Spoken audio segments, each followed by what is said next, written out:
These are the stories of the drive and determination it takes to excel in the toughest sport in the world. This is USA Gymnastics Behind the Team, presented by AT&T.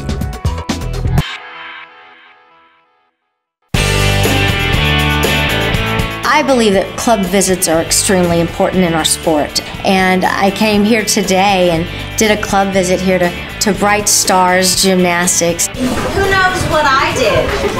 Moms cannot answer.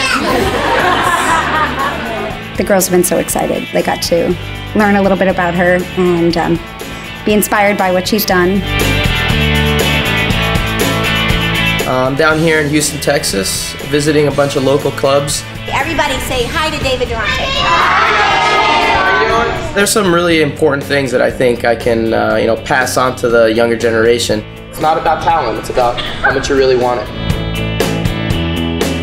The purpose of the club visit we're doing today is we're going to actually be at the Reggie Lewis Center, and there's going to be a girls' athletic camp going on, and so I'm going to be talking to them, answering some questions, and signing some autographs.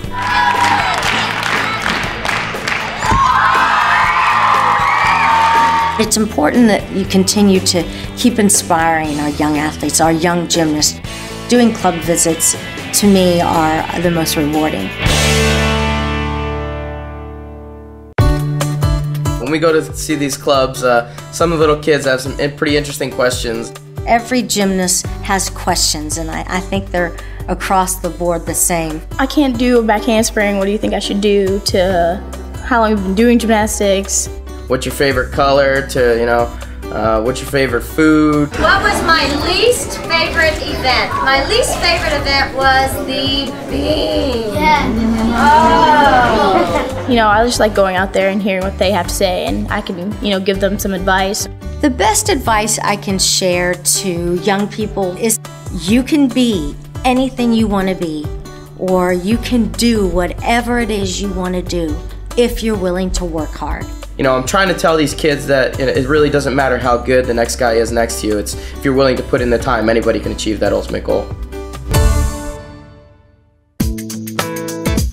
My gymnastics idol when I was growing up was definitely Dominique Mucciano. I looked up to Mary Lou Retton as well, but yeah, Dominique was definitely a big influence for me when I was growing up. I like Shannon Miller. She's good.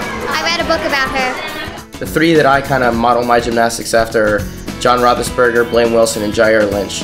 And I just try to take those little things from each of those guys, and I try to put them all into my own gymnastics in one way or another. I like Nastia Lukin and Shawn Johnson.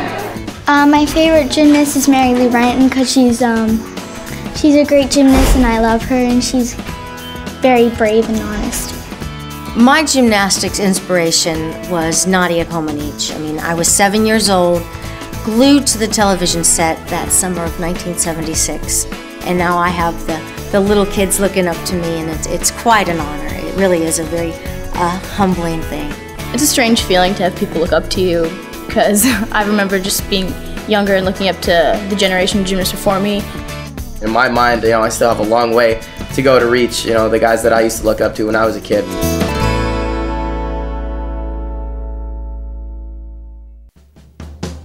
I started like every other person when I started gymnastics. I started with just classes, and then from classes, you learn all your basics, front rolls, back rolls, cartwheels, roundhoffs.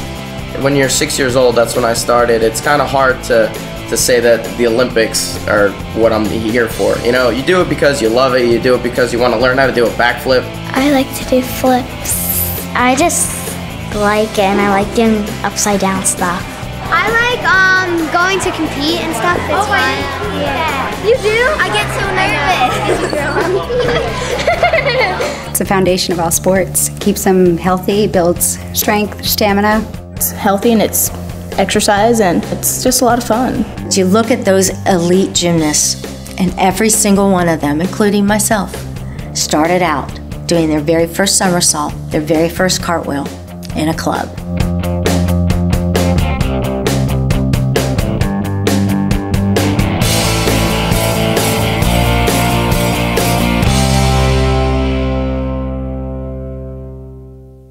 Here's a quick look at the next episode.